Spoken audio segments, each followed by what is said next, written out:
Good evening. An Australian man has been arrested allegedly smuggling France's biggest ever haul of opium. French customs officers say they caught the 28-year-old with 35 kilograms of opium as he was about to cross the Channel Tunnel to Britain. At least one person is dead and more than 100 injured after two trains collided on the Rome Underground.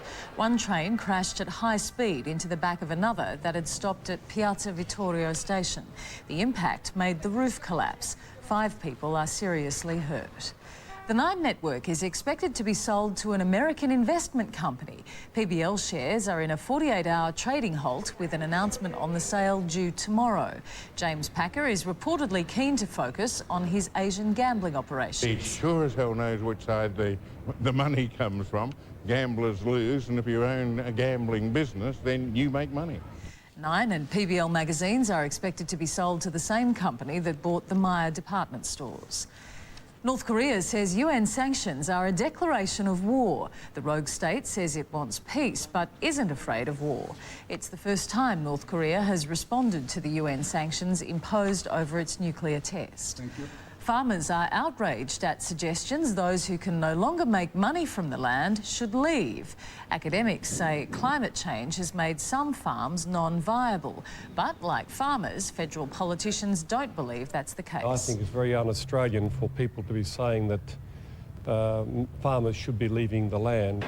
There are calls for drought relief funding to be extended to rural small businesses.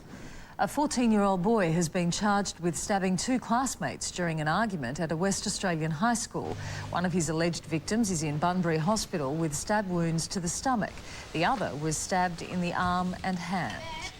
The 1 million Australians who suffer eczema will soon have more effective treatments. Researchers have discovered eczema is caused by tiny cracks in the skin, not allergies. They say people prone to eczema have a thinner skin barrier than usual. The African toddler Madonna hopes to adopt has arrived in London, welcomed by his first media circus. David Bander's nanny shielded the 1-year-old from cameras as she carried him through Heathrow Airport. Human rights groups fighting David's adoption are angry that he was allowed to leave Malawi. If David goes and then we proceed with this case and then the court agrees with us, Madonna would have no alternative but to bring David back. And that is more disturbing because a new life would have begun for David. Madonna has temporary custody of baby David for 18 months. Checking the national weather now. Hot in Sydney tomorrow with a very warm 34 degrees. The chance of a thunderstorm in Canberra and 26. Morning rain clearing in Melbourne, a little rain in Hobart and Darwin, and it should be fine in the other capitals. And that's 7 News to Now. I'm Chris Barth. Enjoy your evening. Good night.